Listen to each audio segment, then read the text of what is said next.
kita kekurangan ruang untuk memvalidasi informasi tersebut. Nah, beda halnya ketika kita mengikuti kegiatan seperti ini Ayah Bunda.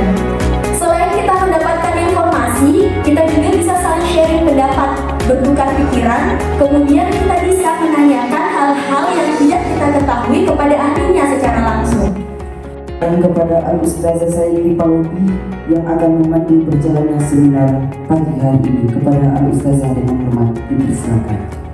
Merupakan dosen Fakultas Psikolog UNM dan juga merupakan pengurus dari Pusat Pelayanan Psikologi UNM. Jadi Ayah dan Bunda bisa langsung juga ya Bu ya.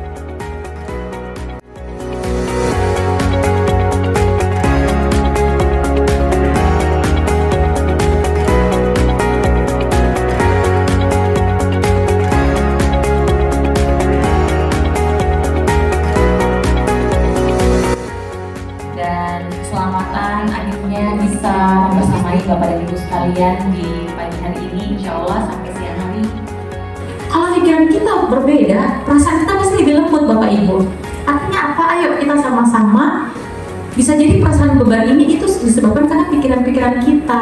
Makanya mari kita isi pikiran kita dengan pikiran-pikiran yang positif, yang tepat, yang membuat kita bahagia, yang membuat kita lebih ringan dan memahami semua ini agar perasaan kita lebih lapang, agar kita menganggap bahwa memang anak ini adalah hal yang berharga, gitu ya. Ada motif yang mungkin masing-masing orang tuh perilakunya bisa sama tapi motifnya bisa berbeda. Jadi misalkan ada siswa yang tidak mau belajar, gejalanya sama. Bu Novi, ada 2 orang siswa yang sama-sama motivasi belajarnya rendah, tapi nanti penanganannya bisa jadi berbeda Bu, Pak ya. Kenapa? Karena kebutuhannya beda. Satunya dia tidak mau belajar itu karena memang dia butuh untuk dipahamkan, artinya memang dia sulit paham. Pas dicek IQ-nya, ya memang bagian yang terkait bahasanya itu dia kurang, atau bagian yang terkait matematikanya dia kurang.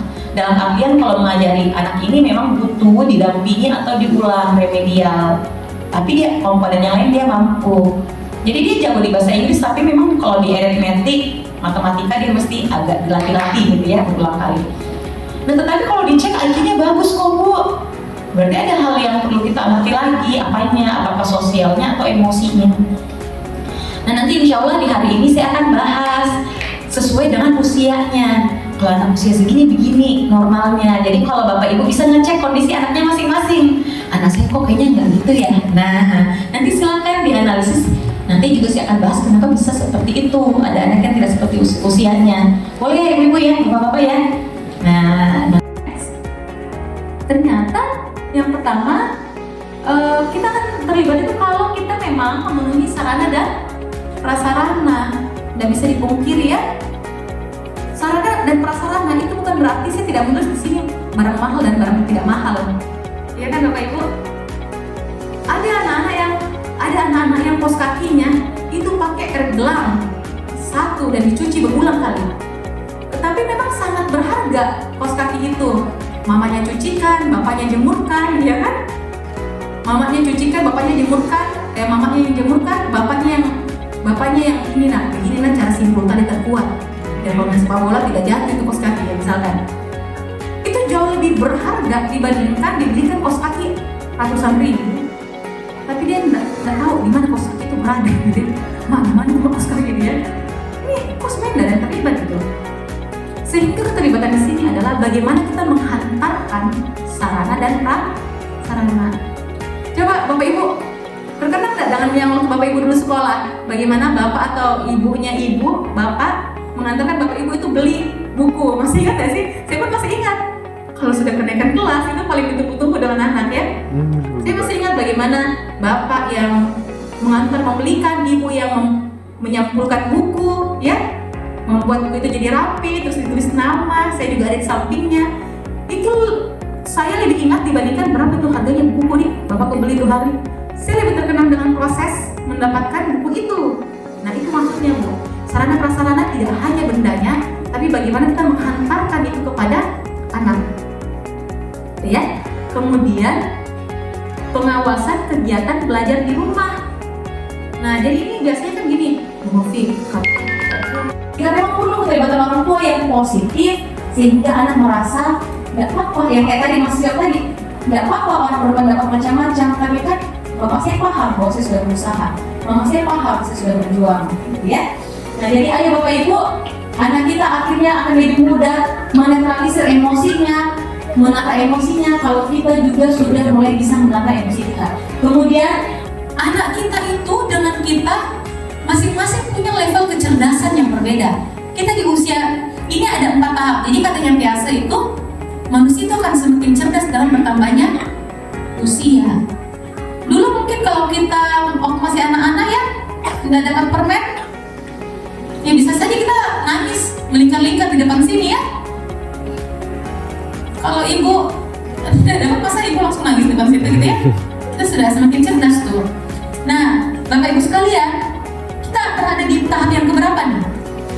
Tahap pertama itu sensori motor, tahap kedua pra-operasional, tahap ketiga operasional konkret, tahap keempat operasional formal. Kita ada di tahap mana nih Bapak Ibu? Terkadang ada orang yang susah kerja kelompok ya. Terkadang ada orang yang dia itu susah percaya dengan orang lain. Sedikit prasangka dulu. Ada orang yang suka berprasangka negatif, padahal belum kenal dengan orang itu. Kenapa? Ya karena dia prasangka negatif itu kan bentuk defense mechanism ya, bentuk perlindungan diri. Kenapa orang lain itu berpikir negatif? Karena dia melindungi dirinya dari ancaman. Izin Bu, ini mungkin bukan sekedar pertanyaan, kami juga pengen curhat jika Ibu mengizinkan. Gini Bu, setelah kami selami diri kita melalui self-love, kami temui diri kita sebagai seorang ibu yang mungkin akar dari sebuah peradaban di rumah untuk membersamai anak-anak. Kami di rumah, kami ada kesepakatan konsekuensi yang kami berlakukan di rumah adalah yang kami sepakati itu menarik kesenangannya. Misalnya gadget time-nya ada 1 jam setiap. Jadi kalau misalkan si anaknya ini sudah ada aturan dan kemudian dia tidak berproses sesuai aturan, konsekuensi yang didapatkan apa gitu. Sehingga ketika misalkan nih, Bu, anaknya kemudian melakukan tindakan itu, nah sebisa mungkin kita berdiskusi tetapi tidak ada namanya judgment dulu. Kita meminta, dia kan sudah mulai remaja, namanya itu senang sekali kalau dia sudah dianggap dewasa ya, sudah diakui, sudah dianggap dia sudah mulai ada andil dalam suatu keluarga, itu rasanya dia kayak bahagia sekali. Apalagi kalau dia anak pertama gitu ya, dia merasa bahwa wah saya sudah dihormati nih. Nah jadi Bu, ayo kita buka dua arah dengan remaja ini. Kemudian kita meminta dari pemikirannya dia, karena emosi dia yang meledak, yang tadi kita pelajari Ibu ya, perilaku itu kan dimunculkan dari emosi itu dimunculkan dari persepsi. Nah ketika dia berperilaku, yang kita mesti tahu itu bukan perilakunya, tapi apa yang dia rasakan. Misalkan dia bilang, karena mau gak berteman mak, kesal gak kalau ditahan-tahan gak berteman, bukan mau anak kecil, mau juga gaul, pertemanan itu bukan dalam rumah, mau juga di luar rumah, misalkan ya. Bahkan itu dalam perubahan, ya.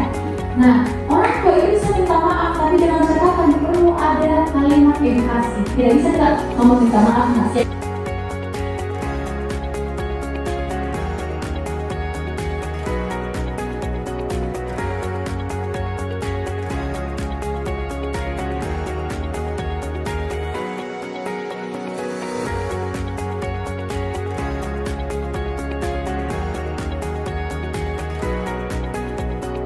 Pendidikan anak itu memang layak untuk diperjuangkan. Sepenting apa? Sepenting kita menghargai diri kita. Karena bagi saya seorang ibu itu adalah agen perubahan, akar. Ibaratnya tumbuhan itu sebuah akar yang akan menjulangkan tingginya ranting daun yang lebat. Bahkan seperti apa anak didik, anak kita akan dihantar ke pendidikan di masa yang akan datang.